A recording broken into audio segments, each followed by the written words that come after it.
It's okay. Come on in, take a seat. Let me start by introducing our moderator, Holly Robinson. Holly is a novelist, journalist, and ghostwriter. As a ghostwriter, she has published 14 nonfiction books with major publishers such as St. Martin's, Simon & Schuster, and Penguin Random House. Under her name, she has published a memoir, 5 novels with Penguin Random House, and articles, essays, and humor columns in national publications. Holly holds a BA in biology, so do I, Holly, and an MFA in creative writing. Read more about Holly and her work at authorhollyrobinson.com. Courtney, J. Courtney Sullivan, but I can call you Courtney? Yay, first name basis. Courtney Sullivan is the New York Times bestselling author of the novels Commencement, Maine, The Engagements, Saints for All Occasions, and Friends and Strangers. Her latest book, The Cliffs, was not only amazing, a 2024 Reese's Book Club pick. Courtney's work has been translated into 17 languages.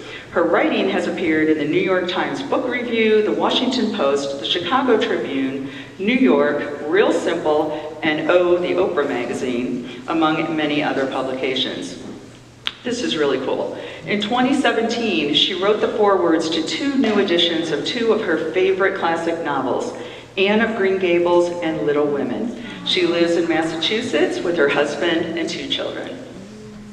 And Allison, which I can also first name basis, right? Yes. Yay. Allison Esbach is the New York Times bestselling author of The Wedding People, a New York Times Editor's Choice, a Today Show Read with Jenna book club pick, a Barnes & Noble book club pick, a Newburyport Literary and Wine Society book club pick for October, and the #1 indie pick for August 2024. The Wedding People will be published in more than 20 countries. She is also the author of Notes on Your Sudden Disappearance, a Chicago Tribune and NPR Best Book of 2022, as well as The Adults, a New York Times Editor's Choice and Barnes & Noble Discover pick. Her fictional audio series, In-Depth Market Research Interviews with Dead People, is an Audible original. She has written for McSweeney's, Vogue, Outside, LitHub, Joyland, and other places. She lives and teaches creative writing in Rhode Island. Allison received her MFA from Washington University in St. Louis, and she has been a writer in residence at the UCross Foundation for the Arts, Malay Arts, the Wasiak Project, the Cuddy Huck Writers Residency, and the San Miguel Literary Sala. So, welcome to everyone.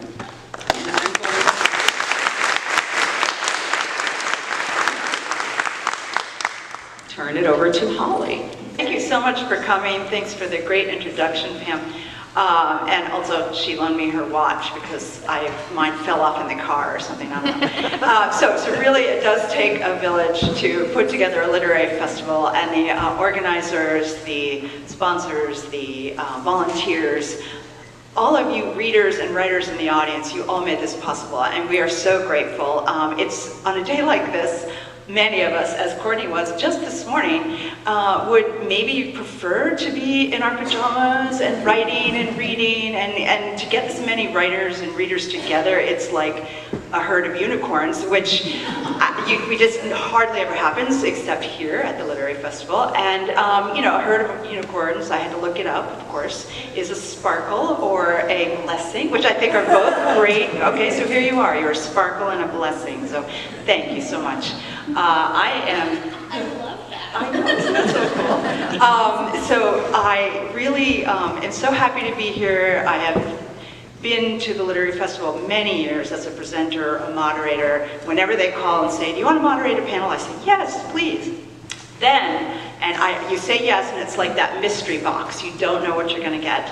And in this case, I got hot summer books with hot summer writers. And I am so thrilled because these women, I have read all of their books, and I admire them so much for their craft of writing. But then the other magical thing here, and this really is magical, is they are celebrity authors who have been, as you put it in the program, I think, anointed by celebrity book clubs. Read with Jenna and Reese Witherspoon. So that's pretty cool. You don't usually see authors on television, and there they were, so that's really special. So we're going to talk about what that feels like. But first we're going to just talk about the books themselves. I have to say that Allison is responsible for getting me thrown out of bed because I was laughing so hard reading The Wedding People that my husband said, if you're going to snort laugh, you need to go in the other room. And with Courtney, I don't know how the heck she did this book. It's such a genre-busting book. I mean, it's a ghost story, it's historical fiction, it's women behaving badly, it's so many things, and yet it all works. It's all there in that one book. So I'm so impressed with both of these books. I'm going to ask them to read, just in case you haven't read the, how many people in here have read both books? Okay, not that many, good, okay. So just for a taste, because I think it's weird to have a discussion if you don't actually know what the voice in the book is and what it sounds like, I'm going to ask Allison and Courtney to read just a page, a few paragraphs, not very much because these pews are hard and we have a lot of questions. But Allison, why don't you go first and read just a little snippet of The Wedding People. Hi everyone.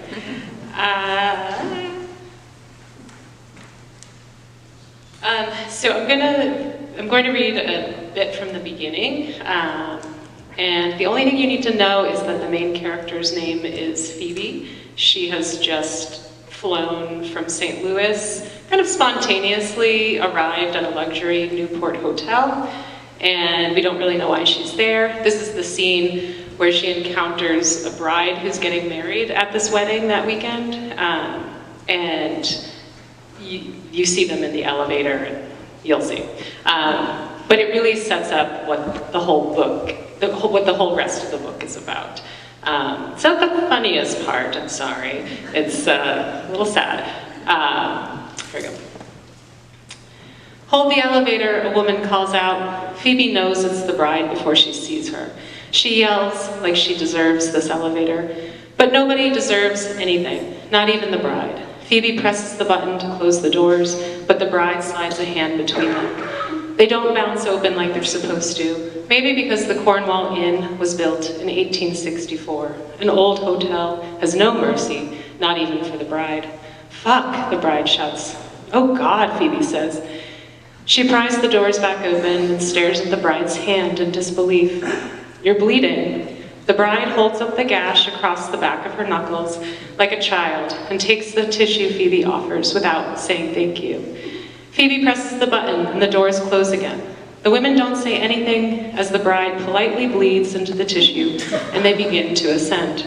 Phoebe hears the bride try to steady her breath, watches the tissue darken. I'm really sorry, Phoebe says. I didn't realize that would happen. Oh, I'm sure it'll be fine, the bride struggles to say. She clears her throat. So, are you in Gary's family? That's her fiancé. No, Phoebe says. Are you in my family? You don't know who's in your own family, Phoebe asks. The question makes Phoebe want to laugh, and it's a strange feeling. The first time she's wanted to laugh in months, years maybe. Because how does the bride not know her own family? Phoebe knew everybody in her family. She had no choice. It was so small, just Phoebe and her father, tiny enough to fit inside his old fishing cabin. I have a very large family, the bride says, like it's a big problem. Well, I'm not in your family, Phoebe clarifies. You have to be in one of our families. No, Phoebe says, I'm not in any family. It had been a crushing realization, one that started slowly after the divorce and got stronger with each passing holiday, until she woke up this morning to such a quiet house, she finally understood what it meant to have in bed, alone, no longer even the sound of her cat Harry meowing at the door. But everybody's here for the wedding. I made sure of it. The bride eyes the gift bag in Phoebe's hands, confused. This has to be some kind of mistake. The bride says it as if Phoebe is the big nightmare she's always been dreading. Phoebe is something going wrong at a time when nothing is supposed to go wrong. Because every little thing during a wedding has the power to feel like an omen, like the high winds through the park that flipped over the paper plates and sent a chill down Phoebe's spine on her own wedding day. We should have gotten real plates, she thought, something with weight and substance. There's no mistake, Phoebe says. But if you're not here for the wedding, then what are you here for? The bride asks in a much lower pitch, as if her real voice has finally emerged. Because now in this private space with a person not attending the wedding, the bride doesn't have to be the bride. She can speak however she wants, and so can Phoebe. She is nobody, and the only good thing about being nobody is that she can now say whatever she wants, even to the bride. I'm here to kill myself, Phoebe says. She says it without drama or emotion, as if it's just a fact, because that's what it is. She waits for the truth of it to stun the bride into an awkward silence, but the bride only looks confused. What did you just say? The bride asks. I said I'm here to kill myself, Phoebe repeats, more firmly this time. It feels good to say it out loud. If she can't say it out loud, then she won't be able to do it, and she has to do it. She's decided. She's come all this way. She feels relief as the doors begin to open, but the bride presses the button to close them. No, the bride says. No, Phoebe asks. No, you definitely cannot kill yourself. This is my wedding week. Your wedding is a week? Well, like 6 days if you want to be technical about it. That's a long wedding. A week is actually pretty standard now, the bride says, with a tone that makes Phoebe feel old, and people are coming a long way to be here. But Phoebe doesn't care. This is the most important week of my life, the bride pleads. Same, Phoebe says. Thank you.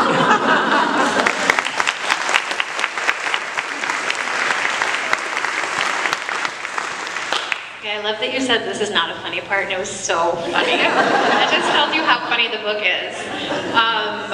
Well, so happy to be here. I love this festival so much, and I'm really glad to be back. Pamela, not only did you give us a great introduction and a watch, you also gave me your book, because I forgot mine. So thank you. And I will now read from your book, and then give it back to you. The house, long abandoned, had stories to tell. The house was a contradiction, clearly well-loved at one time, but left to rot.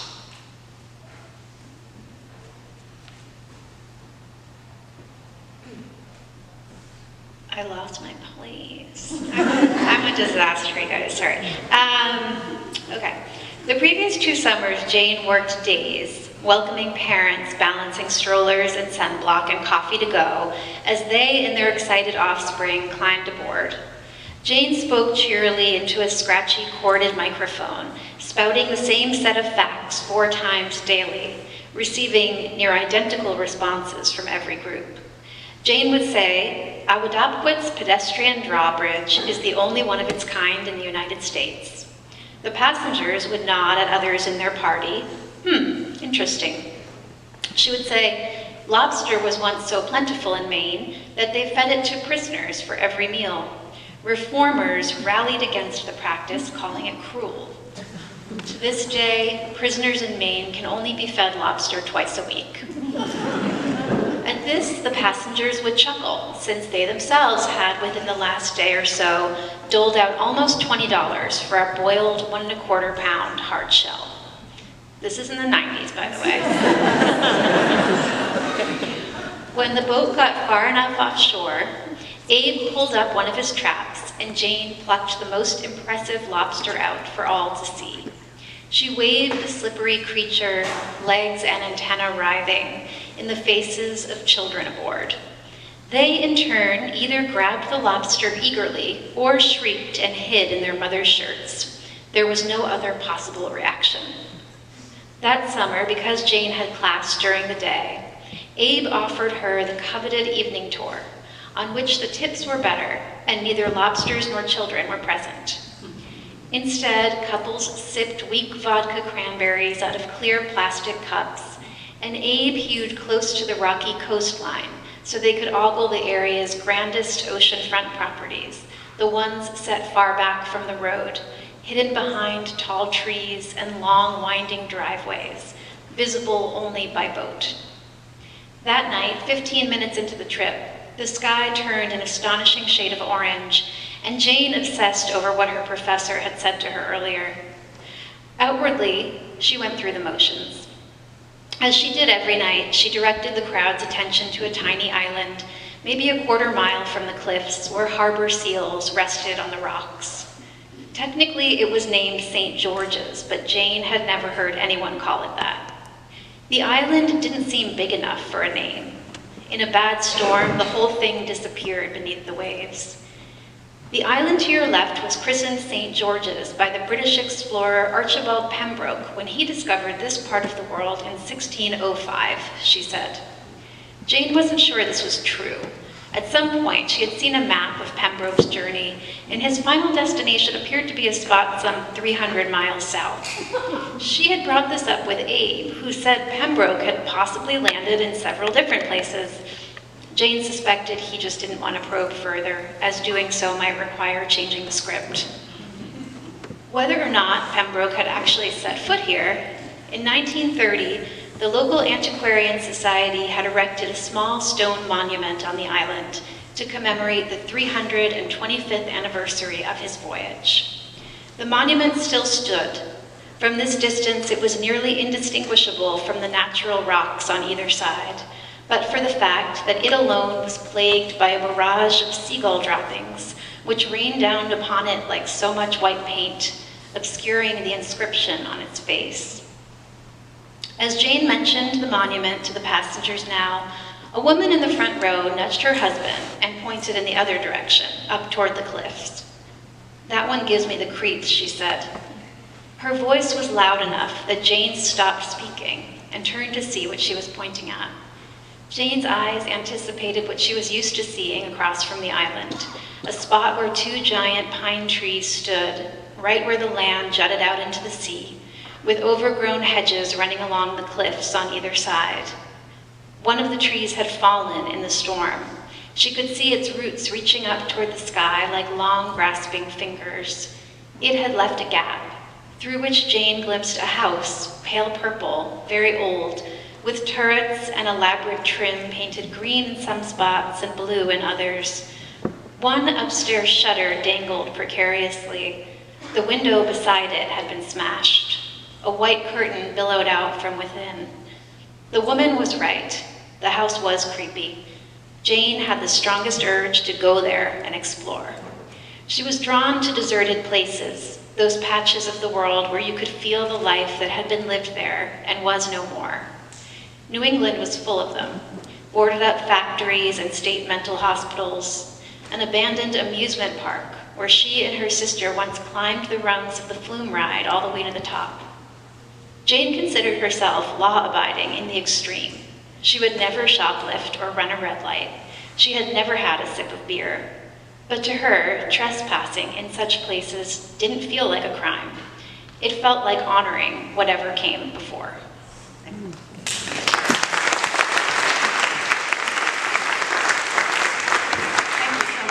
Okay, so we've had a little taste, and you can feel how engaging these books are, and the characters. So that we have two main characters. We have Jane and Courtney's, well, and we'll get to the other characters. And then in Allison, we have Phoebe in The Wedding People. Both of these women, you know, you think of coming-of-age novels as novels about young people, right, becoming adults. But these are a different kind of coming-of-age novels in a sense. They're women coming into themselves in a way, and we meet them at very dark places. You know, for Phoebe, both of them, marriages implode, and careers, who knows after what they've done if they'll still have careers after this. And they're in these extremely dark places when the book starts out. My favorite kind of book where they're just, oh, are they going to get out of it? I don't know. As Phoebe says at one point, maybe I should just think of my life not as a fairy tale with a happy ending. I'm paraphrasing, obviously, but as a Russian novel where everybody, you know, has wild adventures and then dies tragically at the end. So that in a way you can see that might happen to both of these. So I wanted to ask each of you to describe how you came up with these really fascinating multidimensional characters. Did they come fully formed? Did you have an idea? Did you have a vision of a person walking down the street? Like, how did your character come to you for both of you? Courtney, why don't you go first? Okay, so in the section I just read, that's from the point of view of this woman, Jane, when she's a teenager. I probably should have said that. And she's growing up in a town It's basically a thinly veiled Ogunquit. I can tell you all that because you all know where Ogunquit is and what Ogunquit is. And so she's moved there in high school. She's sort of, doesn't feel like she fits in. She's a huge reader, a huge lover of history, and she stumbles upon this abandoned house, and that's kind of where she goes to hide, to escape a sort of difficult family home situation. But Jane is only a teenager for this one chapter of the book. Then it skips ahead, I think, 20 years or more, and she's come back to this small town. Her mother has died. Her marriage has imploded because of some things she herself has done. And I guess when I started writing... No spoilers here, but whatever you've done in your life, when you read what Jane has done, you'll feel better. Pretty bad. It's pretty bad. And so I guess she came from a few different places. One place she came from was, I started this book not with a character, but with the house. And then we can get to this later, but I eventually populated this house with all these different women from history, and then I wanted someone to kind of be like the one taking us through that story, and Jane became that person. Jane is an archivist at the Schlesinger Library. You have to go. You all live so close to it, unless you're visiting from out of state. It's amazing, and I did a lot of research there for my book, The Engagements, and kind of always wanted to incorporate the place itself into a book. And so this was my chance. And then the specifics of Jane. So I would say all of my books deal with like messy alcoholic family situations. But I've never written a protagonist who's dealing with it herself. It's usually like the crazy grandma, the crazy mom, and this like, squeaky clean protagonist in a way. And so I wanted to kind of mix that up a little bit and talk about how sometimes the high-achieving, the one who looks like she has it all together is just as much of a mess as everyone else in the family. So that's where Jane came from. I started this book while I was actually writing my second novel, and this is apparently my process, which I find very unhelpful, honestly, to work on multiple books at the same time. I'm writing one book, I get stuck for some reason, I think this is the worst book in the world, I need to write a totally new book. And so one of those books was The Wedding People, and this was years ago. And what I had been writing when I was kind of cheating on my novel, I was just like, I just want it to be fun, I'm tired, my first two books were really very much me unpacking a lot of things that happened to me from childhood, working through grief, death, and I was like, I'm tired of that. I want to go to a luxury hotel, I want there to be a wedding, the most lavish wedding, and then some stranger who's gonna walk in, and I don't know why she's there. And so, I played around with all these different ideas, like, maybe this is a murder book, maybe she's here to murder someone, or maybe she's here to have an affair with someone, just like really kind of sexy ideas, I guess, that I'm not very good at writing. And then I ended up writing the scene that I wrote, or that I just read. And I was very disappointed. I was like, that's exactly the book I would write. I ruined it. Why? I don't want to write this character. She's so sad. But I knew it was the only plot for this book because I don't know about you. You've probably been to many weddings in your life. I've worked at a lot of weddings, which we can talk about also because that was a big source of inspiration for this book. But weddings demand that you be happy. They demand that you bring your best self, whatever you're going through, leave it at the door. You have to kind of experience the emotions that the bride and groom want you to experience. And so I was just like, the opposite of a wedding is sad. It's sadness. It's not murder. It's not an affair. And so to me, it really spoke to me. It was just like, okay, this is a book about performing and a book about a character who finally has the courage to just admit what she's feeling and be completely honest about it, despite the fact that she's in a place where she's really not encouraged to do that. And that was what got me excited. I still put the book away for years because I just wasn't ready to be with Phoebe. And then I really went back to her during the pandemic. It just unlocked her character for me. So it was very much a character for Phoebe, who spent the pandemic in isolation, you know, and just after a divorce, and experiencing like true isolation or aloneness for the first time in her life, and not being where she wants to be in her career, despite the fact that she tried so hard at all of these things for 20 years. And, you know, I was working through some of those feelings as well, of just giving your life to something and then it just doesn't work. And what do you do from there? That was the question that was central to Phoebe for me as a character, and became central to the whole book, right? I really wrote my way towards figuring that out, what it meant for Phoebe, and trying to move myself as a writer closer to an answer of a lot of things can happen from here. Like, you don't even know what's going to happen, Phoebe. Those are both great answers. I love those both.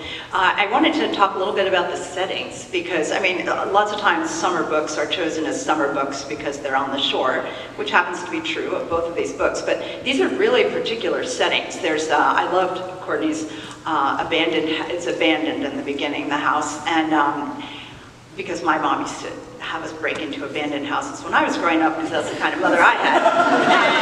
And, it really appealed to me, that part. And then who doesn't want to go to a luxury hotel in Newport, you know, and just be, you know, just taken care of. So can you talk a little bit about this? I always thought it was weird when professors would say, the setting is a character. Well, it's not exactly a character, but it's a force, right? The setting is a force. You couldn't really have set either of these books in another place. Like, the setting is really organic to these novels. So can you talk a little bit about how you came to the idea for these two settings? Sure. Yeah, I live in Providence, Rhode Island, so I really wanted, I mean, the boring answer is I wanted to write about a place that I could drive to. But the real answer, I suppose, is that Newport is a beautiful place it spends a lot of money and effort and time preserving the past, and you know, it's gorgeous. I mean, if you haven't been, you should definitely go walk down the streets and ogle other people's money. That's like the main activity if you're in Newport. As a kid, vacationing there, I never understood why we would go. You know, like, we're just here to look at other people's nicer houses. Like, what is their idea of fun? But as an adult, you know, it's fascinating. There's so much history there, and I was really taken by the clashes of Newport, you know, where you have these historic mansions that are preserved down to, like, the platinum leaf in the bathroom in one of the mansions, and then next door there's like a coffee shop that's like, do you want collagen in your latte? You know, it's like so modern and new, and doesn't feel like the past at all. You know, so I got excited about that, because to me, so much of the wedding was about presenting a certain kind of face, and the story is really about the cracks in that facade and how they get deeper and deeper, and how you can't really pretend that we're living in the 19th century. You know, we live in 2025, right? And so that was kind of the idea for Newport. The luxury hotel itself, for anyone who's a writer, I strongly suggest picking locations where you just would otherwise never get to go. I used to think of writing as something that, like, isolated me from the world, kept me in my bedroom, not experiencing things, and eventually I was like, why don't I write myself towards a place that is beautiful, you know? And that was kind of the idea behind that, but once I got to stay at one, in Newport, which I actually applied for a grant to do this, because I got the grant. Yeah, it was a grant through my college, and it's a grant they give out every year to all the faculty members. I never applied because I was like, I just write in my bedroom about my childhood. Like, I don't need money for that.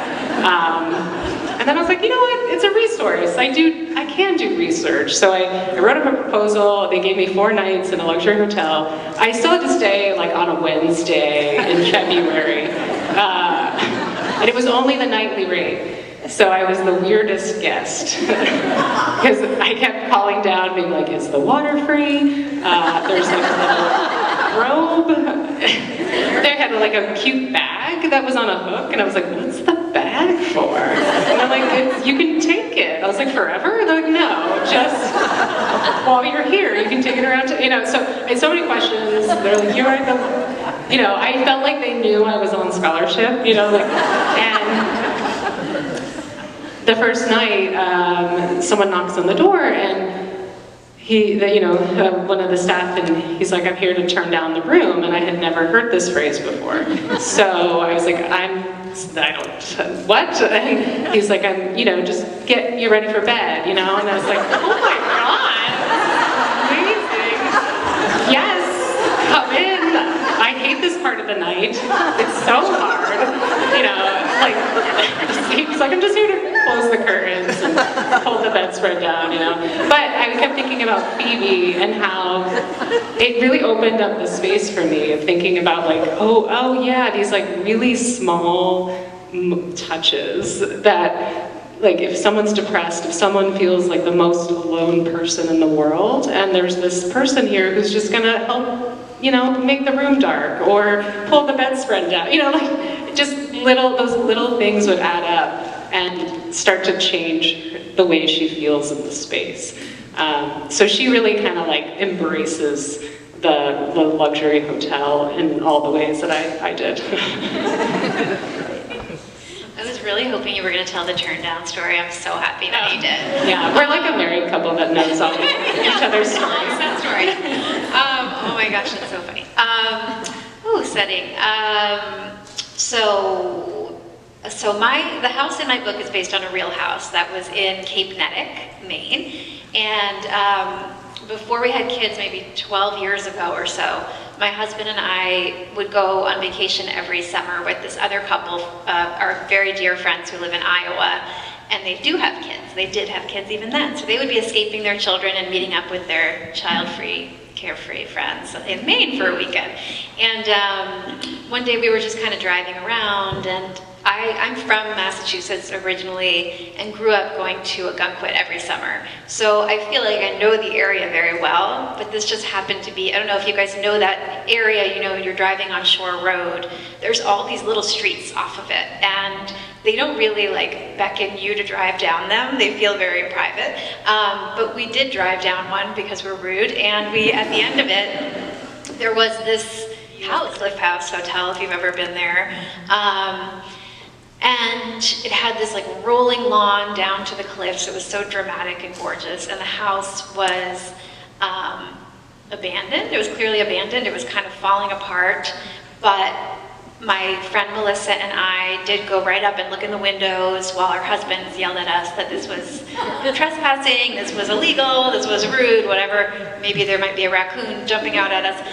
But we were just like fascinated by it. When we looked in the windows, the house was fully furnished. It had furniture, it had beautiful rugs on the floors, there was a dollhouse in the living room. The upstairs banister had like caved into the downstairs. In the kitchen, there was still food from like 2 decades ago on the counter. It was really mysterious. And these paintings on the walls too. And so, we just were hooked on this place. And every summer thereafter, that was the first place we would go in Maine. We would pick them up at the airport in Portland, and then we would drive immediately to the house to see how it was doing. And, of course, each year we got like a little more bold and like, oh, the back door is open, I guess. Maybe I could just sneak in. My mother would have been proud. Her mother would have loved it. I was going to say, my children have a mother like you have. This will be fun. And then maybe after 5 or 6 summers of doing this, you know, we pull up one day and the house is gone. It's been demolished, and in its place is just dug this massive foundation for what's clearly going to be a huge new house. And I just felt so sad about this. Like I had, you know, come to sort of feel like this place was ours, even though of course it was not ours. And I found myself just kind of writing the house, like sketching it out in words and writing down what had been in every room and how the rooms had connected. And then I put that aside. I wrote my book, Friends and Strangers, which is a totally unrelated story. But I came back to it actually at the start of COVID. This was my COVID book, I guess. You know, my kids at that time were not yet 2 and not yet 3. And we were just kind of like everyone else, isolated. And I was going down these research rabbit holes to keep myself sane and occupied. And, you know, one was about Shakers, one was about mediums. Like, they were all seemingly unrelated, but then they sort of all kind of came together into this story. And so the house that I had written about became the kind of like vessel for all the characters. And I was able to go back and, you know, get those notes from a few years ago. And all the little details that really were in the house, like, are in the novel too. So, and they all kind of play a role in the mystery. So the banister and the dollhouse and all these things are in the book. So I grew up in Milton, Mass, and I lived in New York for 20 years. And all the books I wrote while I lived in New York are set in New England. And I think that's because this is really like where I feel at home. So in 2020, I moved back to Massachusetts.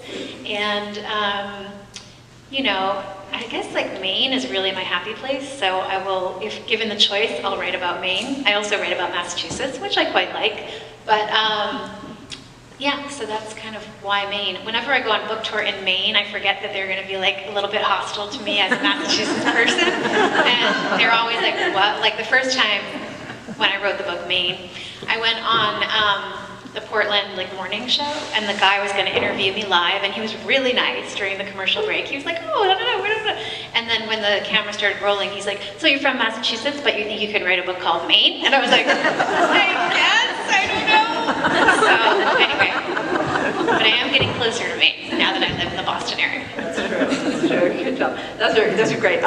I have so many more questions, but I know you do too. I'm going to ask them just the question I'm sure a lot of you are wondering, and then we're going to turn it over to you so you can ask your questions. And if you don't have any, don't worry. I am over-prepared. I have another 100 questions.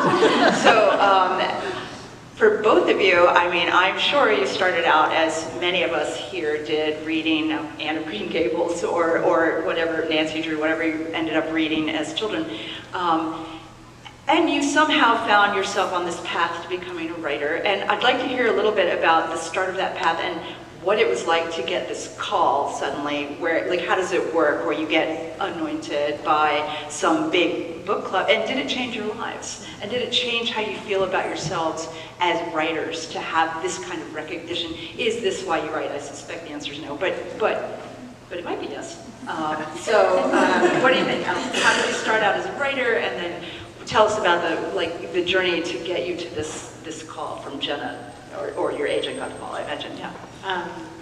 I'm one of those people that started writing very, very young. I honestly can't remember when. It was just one of the first things I remember doing as a kid. My mom took me to the library one day, and she took out a book that was like How to Make a Book. That was what it was called, and basically it was just like put some loose leaf paper together, punch some holes in it. You know, back when we all had like the 3 hole punchers in our houses, which seems like a large object now to like have in your house, but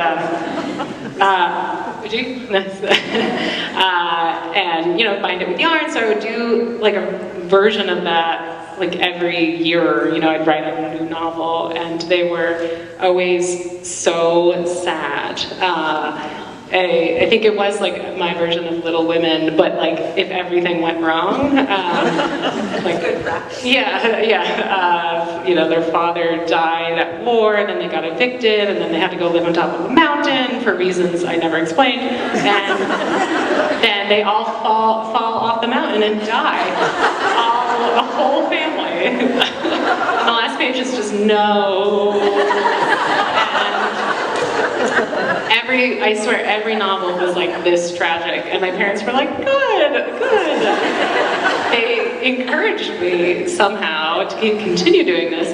And, you know, I just continued to write my version of that every year. And then as I got older, like fewer people died.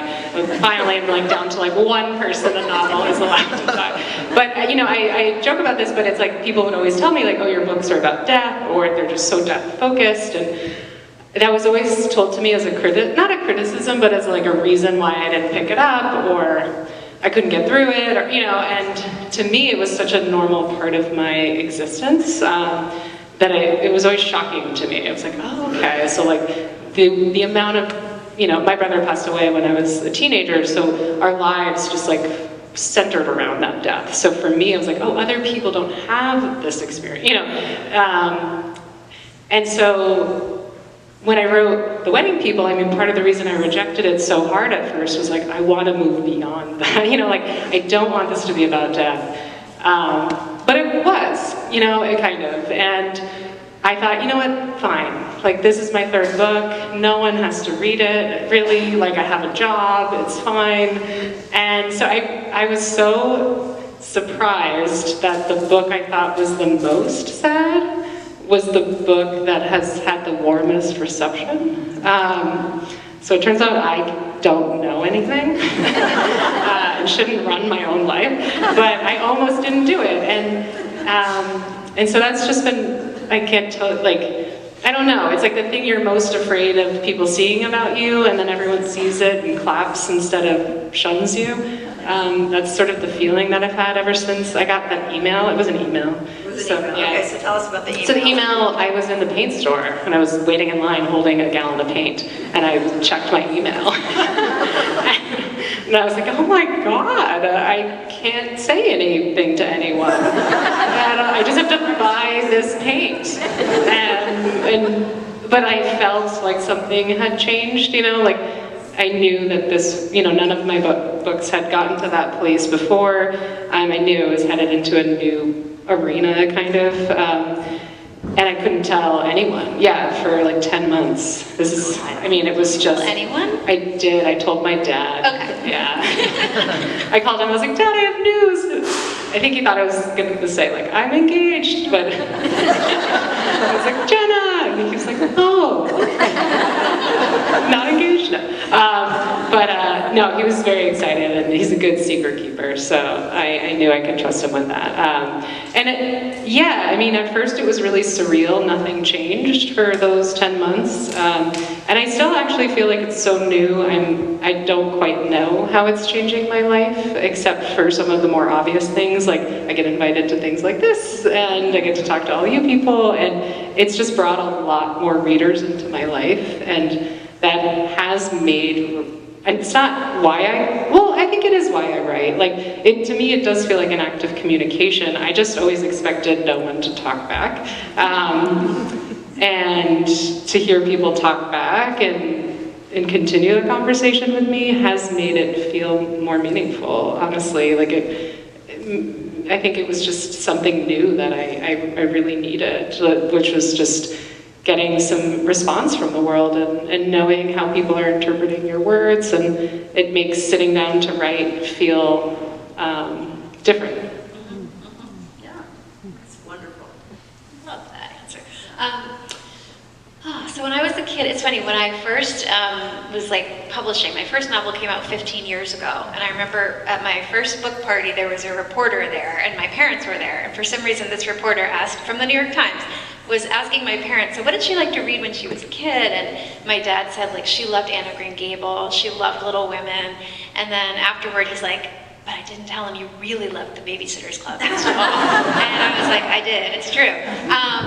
Now my kids are 6 and 7, and I volunteer every Thursday in the school library, and I'm always pushing, because they still have all those books in the school library, collecting dust. I'm like, oh, who wants to read The Babysitter's Club? Who wants to read Anne of Green Gables? You know, like Laura Ingalls Wilder. No, they want to read, the book that's like most in demand is this series called Who Would Win, which is, it's just two animals fighting to the death. Which one would win? It's like crocodile versus bear, who would win? And like, I mean, now I'm in my second year of doing this, I'm actually kind of intrigued, so when they come back to return them, I'm like, who won? Tell me. But that's like what every kid wants, they fight over it. So it's yeah. But yes, I also grew up, you know, loving books and also loved to write. I would be like holed up in my room writing short stories a lot. And I don't know, you know, I come from a family, I come from an Irish Catholic family. I know you'll be shocked to hear. And so for the first decade of life, I was this one child in a huge group of adults. And what tends to happen in that case is like at a certain point they forget there's a child there. And so, you know, we would be having these big family meals and I would just, when I sensed the right moment, I would just go under the table and I would listen to what everybody was saying. And even from a young age, my son who's 7 is totally like this and I'm like, oh God, don't be a writer, please. But he is, he's like that. He's always listening to every conversation and he's always like, so what did that really mean? Or what was she saying about that person? And that's exactly how I was, just like so nosy all the time. And often the stories that I would write were kind of trying to make sense of like what was being said and not said at the dinner table. And I feel like I'm still writing that now. I don't know if that's, you know, consistency or like stunted development or what, but so yeah, so that's always been the thing I've most wanted to do is write. And what happened when you got the call? Well, I have to say, so my previous book, Friends and Strangers, was picked by Jenna Bush for the Today Show Book Club. And but it came out in, I think, May or June of 2020. So when I found out it was coming out, I was like, because my kids were babies and I'm very bad at getting places on time and I'm very bad with mornings. So I spent a lot of time fruitlessly thinking like, how am I gonna get to the Today Show studio? Because at that time I lived in Brooklyn. Like, how will I get there for like 6 a.m.? And well, you know, I don't know, I was thinking about it a lot, which is kind of stupid, but I was. And then of course, like the whole world shut down, pandemic, we didn't even live in New York anymore by the time I was on the Today Show, and it was done over Zoom, which when I found out about the book club, I'd never heard about Zoom, and now we all know Zoom. I did it from the basement of the house we were renting over Zoom, and I like was holding the door shut because my kids were trying to come in. I was holding it shut with my foot, and like Hoda and Jenna popped up on the screen, and they're so nice, and you know they're wonderful. They were like, hi. I'm like, hi guys, and I was like, I only have mascara on one eye, so can I? And they were like, it looks great, and then it was like, boom, we were in it, we were doing it. So that was my moment on the Today Show.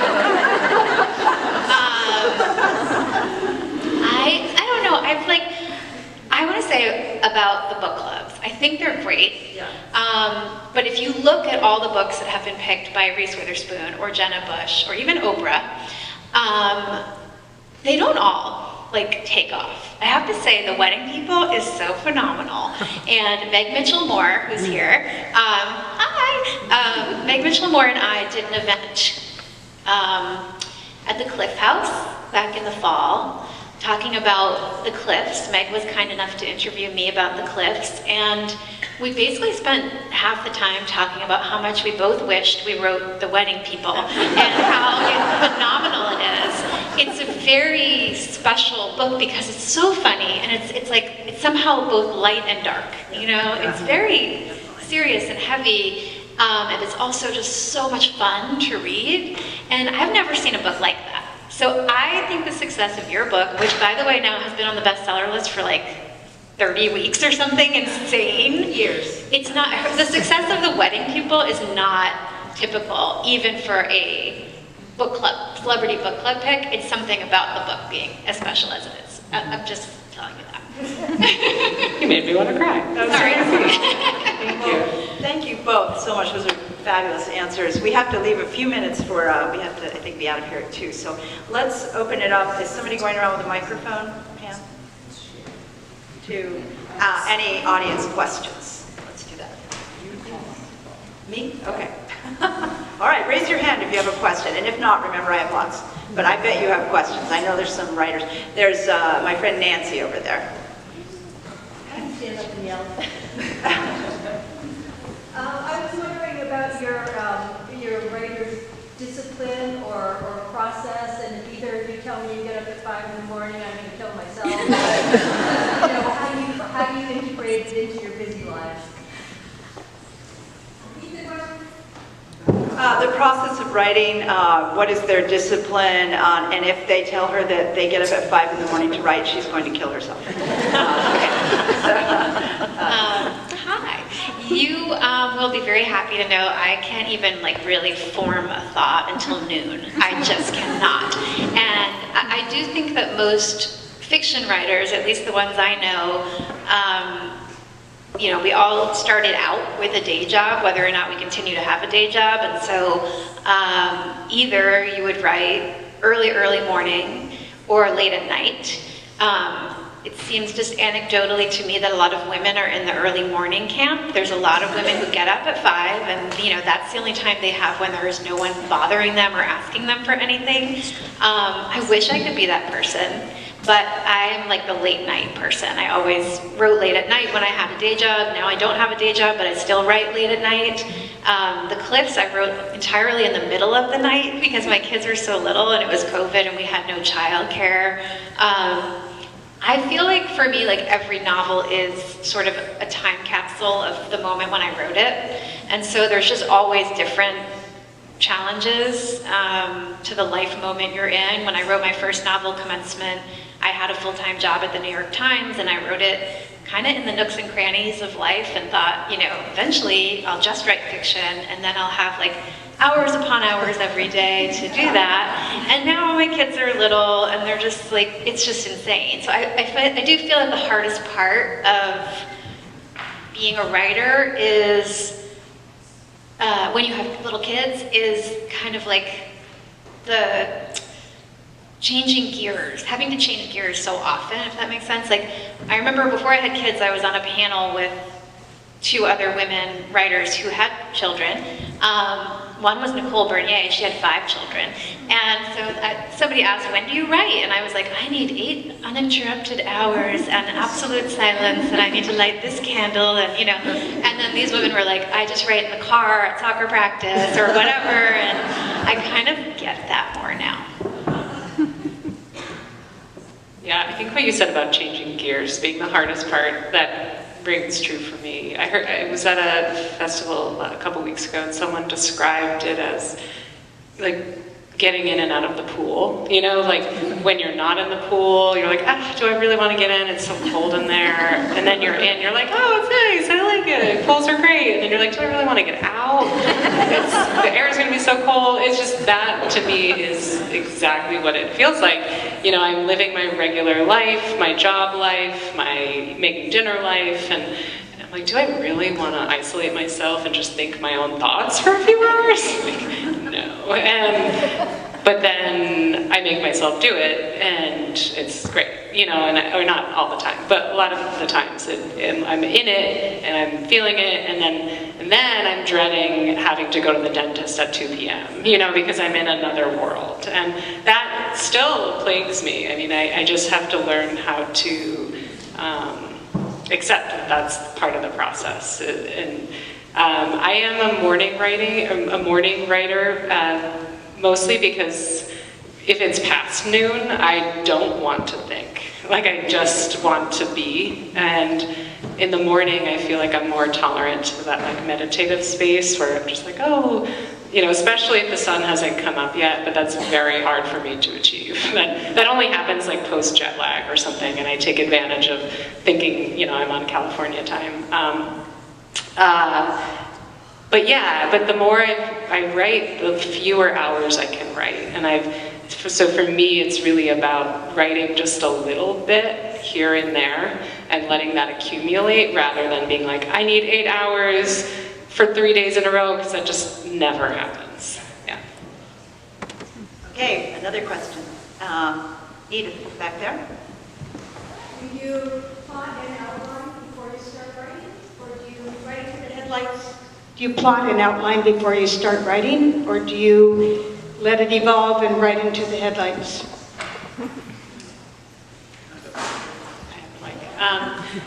I do a little bit, but I think it's truer to say that I plot and then replot again as I continue going. I can't plot it all out before I start, or else I won't want to write the book. It'll feel boring to me. But I do know enough to get me, I mean, it is kind of like the headlights, so you can see as far as you can see, and that's all you need to get all the way home. Someone said that somewhere. For this book, I knew I had the scenario of the wedding, and then I had the sadness that was threatening the wedding, and to me that was enough to know the whole shape of the book, because I knew, okay, this is by the time the wedding's over, the story is over. By the time Phoebe leaves the hotel, the novel has ended.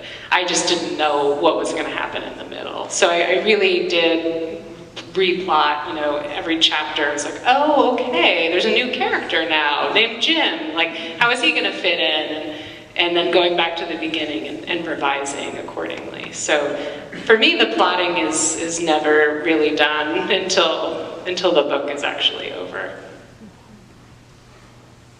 I was at a book festival recently, and one of the other authors on a panel I was on mentioned, like, are you a plotter or a pantser? And I had never heard that theory before, but apparently writers are either plotters or pantsers. You either fly by the seat of your pants, or you plot out everything, or you're somewhere on the spectrum of that. I was just sort of laughing when she mentioned it, because I am just a pantser all around, in life, in writing. Yesterday I gave a talk to 200 women at a country club, and I was just such a mess on the way there. I was so frazzled. I was like, I don't know what I'm doing. I don't know what I'm going to say. I was talking to my husband on the phone, and then when I left, I called my husband, and he's like, so was it great? I'm like, yeah, it was great. Loved it. They were so nice. I met this woman, Joan. She's my best friend now, And my husband said, you're like a character from Arrested Development. You're like, he goes, you're like ironing your clothes while they're still on your body, and then eating a plate of spaghetti while you drive 80 miles an hour to the thing, but then you just do it and it works. I'm like, thank you. I feel so seen. I usually have a sense when I'm writing a book of the beginning and the end. I know where the story starts. I know where I want these people to end up. I don't really know anything that's going to happen in between. And it kind of evolves as I write. I do know some novelists who are wonderful, brilliant novelists who outline the whole book up front. But for me, I can't really imagine doing that, because the characters really do kind of take on a life of their own and do things that surprise me along the way. And that's part of the fun of the whole thing for me. Right, I think one more? Yeah, we can do one more. Who's brave? Come on. I'll do one. How about right here? Oh, somebody else. Oh, I'll do it, Holly. Okay, two more. Well, since we have the authors here, I was just wondering if each of you might reveal your absolute favorite part of each of your novels. What part of your book did you just love the most, or if there is even one?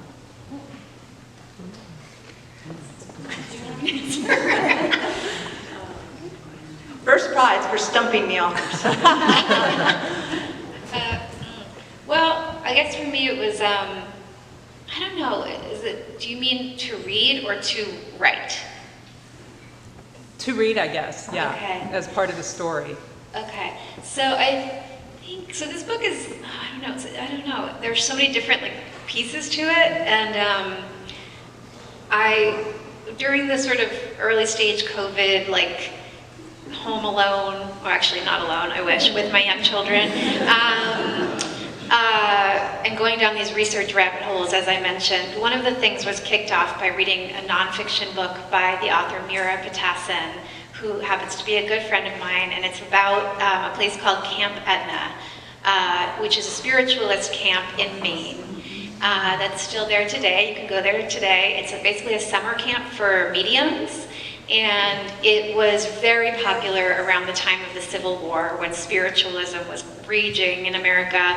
And you had, Mary Todd Lincoln with mediums living in the White House with her so she could speak to her sons whenever she wanted. It was such a time of grieving really for the whole country that I think kind of like collectively people expanded what they were willing to sort of believe. And many, many people, that would be their summer vacation. They would go to Camp Etna for a few days or a week, and there were many of these camps all around the country, and they would speak to their lost loved ones through mediums. So I think for me the most sort of fun part was writing a chapter where Jane and her best friend and Genevieve, the woman who kind of ruins the old beautiful house, or updates it according to her, when they go to the spiritualist camp for the day. That was just very fun to write.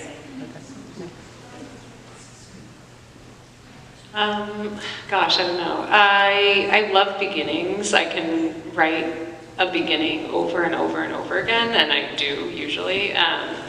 So I really loved I just liked the opening of the energy of her walking into that hotel and observing everything and thinking, when the title came to me, The Wedding People, it was really from working on the opening because I realized, I just kept describing everyone in the lobby as the wedding people. There's some wedding people over there, wedding people over there. And then once I realized that was like, this is a group of people, I just had so much fun thinking about what wedding people were like and giving them characteristics. And so yeah, I think to me that opening there's just the most energy like from me for that opening scene. And I do tend to read from it a lot, so I guess it's my favorite. Yeah. Okay, we'll take one more. You've been very patient. So when I saw this panel, I was particularly excited because I read the clips months ago, and I kept nudging my mom to read it over and over. And then I feel like for the past several months, at the end of every phone call, my mom was like, "So Bugs, have you read The Wedding People yet? Have you read The Wedding People?" And I finally finished it this week. So I'd love to hear from you. What do you love to read, and who do you talk to about?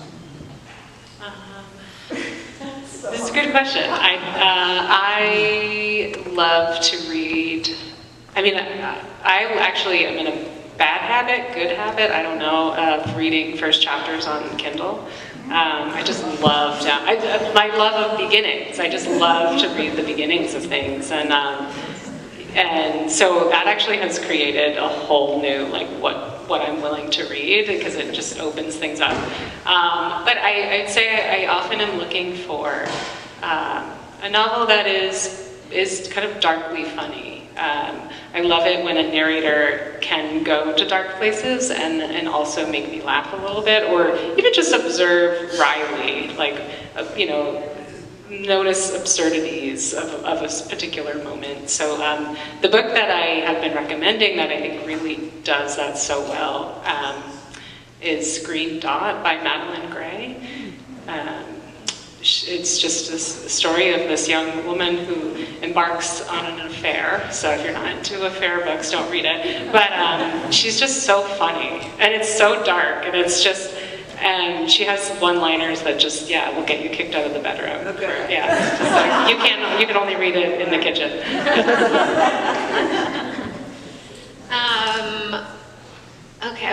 I wanted to ask you a question about the first chapter. How often do you then read the rest after you read a first chapter? Because I love that idea of expanding what you read by saying, I just have to read the first chapter. Yeah, you're willing to read almost anything. Yeah. I would say probably 20 to 30% of the time. That's really good.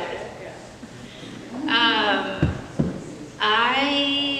Wait, what was the question? What do you like to read? What do I like to read? I like to read, I love, a lot of contemporary novelists, but I really only read women writers. Occasionally I make an exception and read a man, but mostly that's only because that's what I'm drawn to, is the stories told by women. I will say that The Bee Sting by Paul Murray is the book that most recently completely blew my mind. And the two books that I in the last year have given to people the most, the wedding people, which everyone loves. The bee sting, which half the people are like, why did you give me this? This is so depressing and so dark. I'm like, sorry, but I thought it was spectacular. Also, I'm in a book club now because I live in the suburbs and I'm a suburban lady, and I'm in a book club with like there's 20 women in the book club, all from my neighborhood, and they range in age from like 35 to 80. And I'm really loving being in a book club because it's making me read books that I otherwise would not read. And sometimes really liking them and sometimes not. But yeah, I feel like we can tend to get like a little siloed into what we're willing to read. So yes, I'm enjoying that. I'm going to steal the microphone from you and say if everybody would give a round of thanks